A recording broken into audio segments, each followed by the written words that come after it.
성경 말씀, 성경의 제일 마지막 책이 요한계시록이고 요한계시록의 마지막 장이 22장입니다. 성경의 마지막 책 마지막 장 22장 1절 읽습니다. 또 그가 수정 같으니 맑은 생명수 강을 내게 보이니 하나님과 및 어린 양의 보호자로부터 나와서 길 가운데로 흐르더라. 강 좌우에 생명나무가 있어 그 12가지 열매를 맺되 달마다 그 열매를 맺고 그 나무 잎사귀들은 만국을 치료하기 위하여 있더라. 1절과 2절 읽었습니다. 오늘은 풀 이야기를 좀 하겠습니다. 내가 오면서 우리 마을 주위에 있는 약초 풀 몇 포기를 뽑아봤습니다. 이 무슨 풀인지 아시겠어요? 민들레지요. 노란 꽃이 피었습니다. 그냥 우리가 지나치는 민들레지만은 유럽에 가니까 식당에서 민들레 잎을 우리가 채소로 사라다로 제공해 주더라고요. 독일에서는 민들레를 가지고 민들레 차를 만들어서 감기 걸린 사람들 마시게 했습니다. 내가 아는 한 권사님이 위암이 걸렸어요. 위암이 너무 심해가지고 아주 어려웠는데 위에 암이 다 퍼졌어요.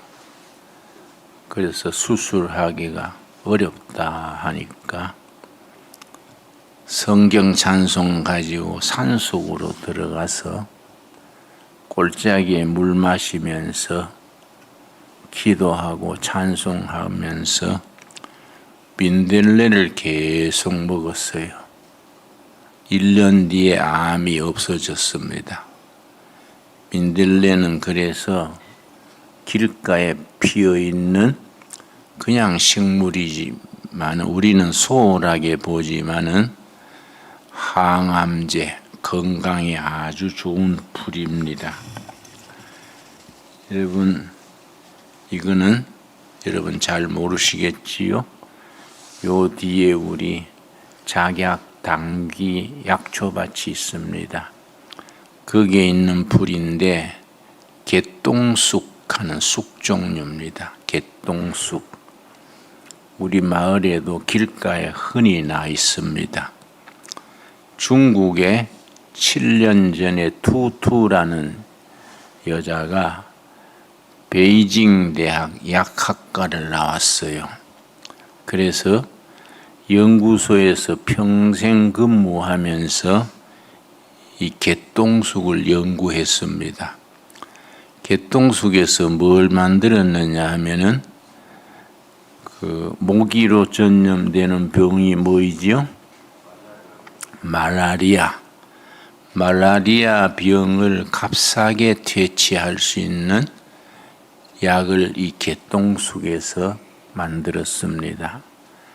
그런데 이 투투란 여자가 해외 유학 간 적도 없고 중국에서 그냥 북경대학 약학과를 졸업한 뒤에 연구소에서 풀 연구를 해서 개똥쑥을 가지고 말라리아 치료제를 가장 값싸게 우리 돈 1,000원이면은 말라리아 치료되는 약을 만들어서 그걸로 노벨 생리의학상을 탔습니다. 근데 내가 참 아쉽게 생각하는 것은 400년 전에 허준이라는 우리 의사니까 한국 의학이지요. 서양 의학이 들어오기 전이니까 400년 전에 허준이라는 의사가 동의보감이라는 책을 썼습니다. 우리나라 상가들의 자생하는 약초 298가지를 뽑아서 동의보감, 우리 그때는 조선시대니까 조선 땅에 나는 약초들 중에 이렇게 건강에 좋은 걸 쭉 연구해서 동의보감을 썼는데 거기에 약초가 298가지가 소개되어 있습니다. 우리 꼴짝이에 내가 조사를 해보니까 74가지가 나왔어요. 동의보감에 나오는 생약초. 나는 이 개간 작업을 하면서 동의보감에 있는 298가지 약초를 다 수집해서 심으려고 그래요. 그래서 우리나라에 얼마나 하나님이 축복을 하셨느냐. 이 일반 풀 그냥 개똥쑥은 길가에 흔한 쑥이에요. 근데 허준 선생의 동의보감에 말라리아에는 개똥쑥이 특효다 적혀 있어요. 그러면은 400년 전에 그걸 허준 선생이 썼는데 노벨상을 타면은 우리가 타야지 중국 여자가 탔다는 거는 억울하잖아요. 우리 조상들이 좋은 연구를 남겨도 우리들이 그걸 연구를 안 하고 그냥 방치했기 때문에 400년 전에 허준 선생이 그렇게 썼어도 노벨상을 우리가 받은 게 아니라 중국 여자가 받은 거지요. 우리나라 자연이 얼마나 식물이 얼마나 찬란하냐 하면은 우리나라에 자생하는 식물이 5,000가지입니다. 근데 이게 어느 숫자냐 하면은 유럽 전체에 있는 식물보다가 더 많아요. 유럽 전체가 크지 않습니까? 거기에 산과 들에 있는 자생하는 풀보다가 우리가 훨씬 많습니다. 5,000가지 자생하는 풀 중에 채소로 먹을 수 있는 식물이 2,600가지입니다. 그 중에 약초가 1,200가지요.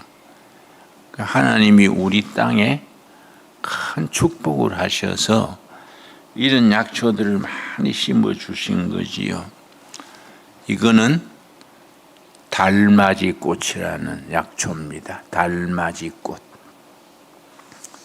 길가에 나가면 흔하게 봅니다. 이게 무슨 약이냐면은 이 달맞이 꽃은 꽃이 달이 피었을 때만 핀다고 달맞이 꽃이에요. 낮에는 이렇게 가만히 있다가 저녁에 달이 뜨면 꽃이 피어요. 이 달맞이 꽃인데 아무데나 잘 자랍니다.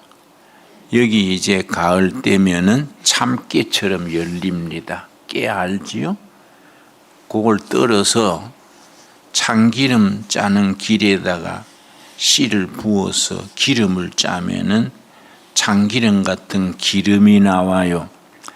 그걸 스푼에 2스푼씩 매일 먹으면은 피 속에 있는 지방, 그걸 고지혈증 그래요.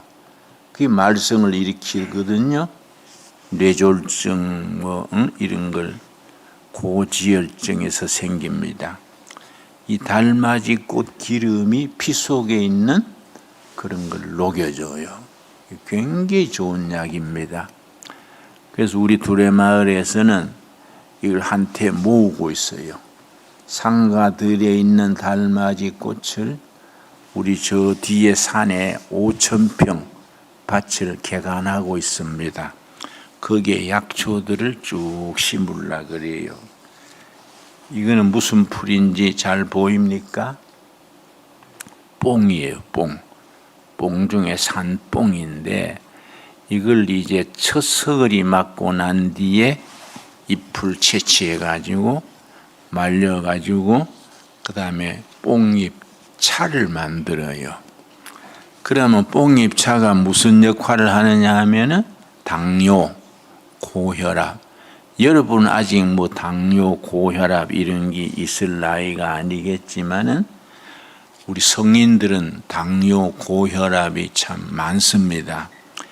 뽕잎 잎이 당뇨, 고혈압을 혈당을 조정해 주는 역할을 합니다. 그래서 우리 두레마을 금식 프로그램을 하는데 다른 물만 마시는데 뽕잎 차는 계속 마시게 합니다. 이게 참 기막힌 약초지요. 이거는 여러분 우리 마을에 많이 심고 있는데 이거는 돼지 감자라고 해요. 돼지 감자. 돼지 감자는 인디안들은 주식입니다. 돼지 감자 말 들었지요? 돼지 감자는 당뇨를 치료하는 약재입니다. 그래서 인디안들은 돼지 감자가 주식이기 때문에 인디안들은 당뇨가 거의 없습니다. 이거는 아주 생존력이 강해서 아무데나 잘 자라요. 내가 얘기하고 싶은 것은 하나님께서 창조하신 풀, 나무, 돌 하나하나에 하나님이 우리에게 주신 축복이 들어있는 겁니다. 내가 미국 시카고에 갔었는데 시카고 보타닉 가든 식물원이 있어요. 식물원, 보타닉 가든 식물원에 갔더니 한 나무에 열매가 3가지요. 뿌리는 감자요. 위에 오른쪽은 도마도가 열렸어요. 왼쪽은 가지가 열렸어요. 신기하더라고요. 한 나무인데 뿌리는 감자, 한쪽에는 도마도, 한쪽에는 가지가 열린 거지요. 그래서 내가 신기해서 어떻게 한 풀에 도마도가 열리고 감자가 달리고 가지가 열렸을까 했더니 날 안내해 주는 가이드가 그랬습니다. 목사님, 요한계시록 22장에 천국나무가 있고 생명수 강이 흐르는 강가에 생명나무가 있고 그 나무에는 달마다 다른 과일이 열립니다. 12가지 과일이 달마다 열리는데 그 과일과 그 나무 잎이 치료제로 쓰인다. 요한계시록 22장 2절입니다. 내가 다시 읽습니다. 요한계시록 22장 2절. 길 가운데로 흐르더라. 강 좌우에 생명나무가 있어 12가지 열매를 맺되 달마다 그 열매를 맺고, 생명나무에 열매가 12가지가 매월 한 가지씩 맺고 그 나무 잎사귀들은 만국을 치료하기 위하여 있더라. 바로 그 말이지요. 나무 잎사귀가 치료제로 쓰이는 거이지요. 근데 하나님이 우리나라 이 산천에 축복하셨어요. 5,000가지 자연식물 중에서 약초로 쓰이는 게 1,200가지라고 말씀드렸지요. 내가 소개하는데 한 가지 더 하겠습니다. 이거는 방아풀이에요. 방아풀. 이 공식 이름은 배초향. 우리 작약밭 옆에 이걸 모아놨습니다. 옛날에는 전라남도, 경상남도 바닷가에서만 살았는데 기후 온난화 때문에 기후가 바뀌니까 지금은 우리 경기도에도 이 방아풀, 공식 이름 배초향. 여러분 혹시 횟집에 가면은 회 밑에 뜰개잎 같은 걸 받쳐줍니다. 그게 방아풀인데요. 이 방아풀의 특징이 뭐냐? 장수식품이에요. 전 세계에서 사람이 오래 살게 하는 장수식품의 제1호가 이 방아풀, 한국의 방아풀입니다. 그래서 우리나라 농촌진흥청에서 이걸 특허를 냈어요. 특허를 내서 이건 장수식품. 그런데 지금은 경상남도, 전라남도 바닷가에 있던 풀이 우리 뒷산에도 방아풀이 자라고 있길래 평소에 봐두었다가 비가 오고 난 뒤에 가서 캐다가 한테 모아놓은 것이 우리 약초밭에 방아풀이 있습니다. 그리고 이건 여러분 요 나가면 바로 볼 수 있습니다. 머위라는 게 머위. 이름 들었습니까? 머위라는 풀인데 참 흔해요. 그런데 참 잘 자라고 이게 치매를 고치는 약입니다. 치매 걸린 분들이 머위풀 계속 삶아 먹고 계속 먹으면 치매가 치료되는 치매 예방 치료제지요. 여러분 아직 건강하고 병이 없으니까 별로 관심이 없을 수도 있지만은 여러분 할머니나 어머니들 연세 많은 분들한테 두레 학교에서 김진영 목사님이 일러주는데 머위가 치매 예방 치료제래요. 그렇게 일러드리기 바랍니다. 우리 뒷산에도 많이 있습니다. 그 내가 지난해에 우리 산에 있는 머위풀을 1kg를 채취해가지고 그걸 유튜브에 올렸습니다. 머위풀은 치매약이고 혈관을 깨끗하게 하고 올렸더니 20분 만에 다 팔려서요. 인기가 있습니다. 여러분 우리가 식물 하나를 봐도 돌 하나를 봐도 가벼이 보지 말고 하나님의 창조하신 솜씨가 그 속에 들어 있습니다. 여러분 버드나무 아시지요? 버드나무 길가에 많지 않습니까? 버드나무 잎에서 뭘 만드느냐? 아스피린. 아스피린 아세요? 100년 전에 독일의 한 청년이 자기 아버지가 몸에 신경통이 있었어요. 비만 올 때가 되면 자꾸 몸이 쑤신다고 고생하시는 걸 보고 아버지가 몸이 쑤시고 하면은 아들한테 시켰어요. 얘야 들에 나가서 버드나무를 좀 꺾고 오너라. 버드나무를 꺾어다 드리면 그걸 푹 삶아서 물을 마시는 거예요. 그걸 본 거지요. 근데 이 아들이 독일의 바이엘 회사라는 제약 회사가 있습니다. 바이엘 회사가 조그마한 중소기업이랬는데 신입사원으로 들어가 가지고 연구실에 들어갔는데 어릴 때 아버지가 버드나무 잎에서 삶아가지고 신경통에 마시던 걸 생각하고 버드나무 잎을 갖다가 액을 짜가지고 그걸 말르니까 뽀한 가루가 나왔어요. 그게 바이엘 회사가 만든 아스피린의 시작입니다. 100년 전이에요. 그 뒤로 바이엘은 전 세계에 아스피린 팔아서 큰 기업이 된 거지요.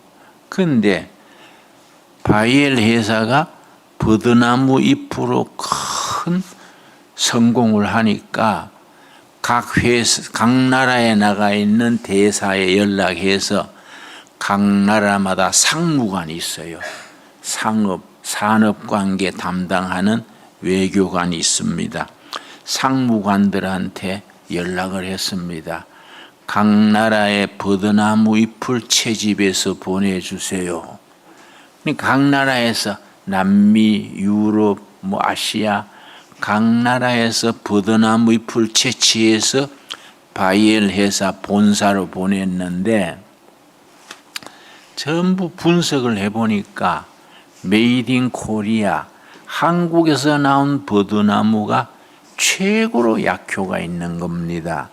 그래서 독일 바이엘 회사는 한국의 버드나무를 채취해다가 약을 만드는 걸 지금 하겠다 그럽니다. 여러분, 참 우리나라는 특이한 나라입니다. 외국의 약초인데 한국 갖다 심으면 그냥 잡풀밖에 안 돼요. 근데 한국의 약초, 인삼이니 이런 은행이니 이런 걸 외국의 독일이나 다른 나라에 갖다 심으면 약효가 없어져요. 그러니까 이 땅은 삼천리 금수 강산 하나님이 축복하신 나라지요. 내가 이 얘기를 풀 얘기를 왜 오래 했느냐? 여러분 연구해야 돼요. 이제 이번에 기숙사 짓고 있는데 다음 해에는 과학관을 잘 지으려 그럽니다. 과학관에 모든 과학시설을 해놓고 내 꿈꾸는 것은 대학교 수준의 실험실 과학관을 지어가지고 중학교 때부터 이런 풀 모이도 연구하고 모이 이렇게 세포를 뜯어가지고 현미경으로 조사를 하고 무슨 약성이 있는가 연구하고 돌멩이도 주워가지고 연구하고 우리 둘의 학교 출신들이 과학자가 많이 나와야 돼요. 둘의 학교 출신들이 40년, 50년 후에는 노벨 과학상을 받는 사람이 많이 나올 수 있기 바랍니다. 아멘 하세요? 네, 다시 말씀드립니다. 우리 둘의 국제학교는 그냥 학교가 아니에요. 꿈이 있습니다. 꿈이. 둘의 학교 출신들이 몇십 년 후에는 노벨상을 받을 수 있도록 이 풀이 이름이 뭐라 그랬습니까? 머위. 머위 하나도 잘 연구하면은 이게 노벨상이 되는 겁니다. 아까 전에 내가 말씀드렸지요. 민들레 이런 건요. 민들레. 이거는 위암을 치료하는 약재예요. 이걸 모르고 그냥 우리가 부대접하고 그냥 밟고 다닌 거지요. 우리 둘의 학교에서는 매일 큐티 성경 공부하고 체육 1시간 반드시 해야 돼요. 하루라도 체육 안 하면 안 됩니다. 건강한 체력이 국력이다. 우리 학교의 목표예요. 체력이 있어야 돼요. 그러고 과학 열심히 하고 의학도 하고 해서 이런 풀 한 포기에서도 노벨상을 받을 수 있는 정도, 노벨상은 못 받더라도 큰 과학자들이 많이 배출돼서 나라를 빛낼 수 있는 일꾼들이 많이 나올 수 있게 되기 바랍니다. 내가 아침에 내려오면서 길가에서 뽑아온 약초들은 더 있지만은 여러분 나이에는 15분 이상 길게 얘기하면 집중력이 떨어져요. 내가 너무 오래 하면 역시 꼰대가 하는 말은 길구나 지루할까 봐 내가 줄이겠습니다. 아까 읽은 본문 말씀 다시 읽고 마치겠습니다. 성경 마지막 책 마지막 장 요한계시록 22장에 2절 말씀. 강좌우에 생명나무가 있어 12가지 열매를 맺되 달마다 그 열매를 맺고 그 나무 잎사귀들은 만국을 치료하기 위하여 있더라. 생명나무에 달마다 과일이 맺히는데 잎과 열매는 치료하는 역할을 한다. 이 말씀 우리가 둘의 학교에서 여러분이 자라서 실천하는 귀한 일꾼들 될 수 있기 바랍니다. 기도하겠습니다. 하나님 감사합니다. 하나님 사랑하는 둘의 국제학교 귀한 선생님들 보내주셔서 대한민국의 최고 수준의 선생님들로 이렇게 공부하게 하셔서 감사합니다. 귀한 학생들 이제 100명이 모였습니다. 이들 중에서 신앙의 사람, 비전의 사람, 꿈꾸는 사람이 길러지게 하시고 몇십 년 후에는 둘의 국제학교 출신들이 노벨상 또 타고 과학으로 또 섬김으로써 나라를 빛내는 인재들이 나게 하여 주시옵소서. 믿습니다. 예수님 이름 받들어 기도드렸사옵나이다. 아멘.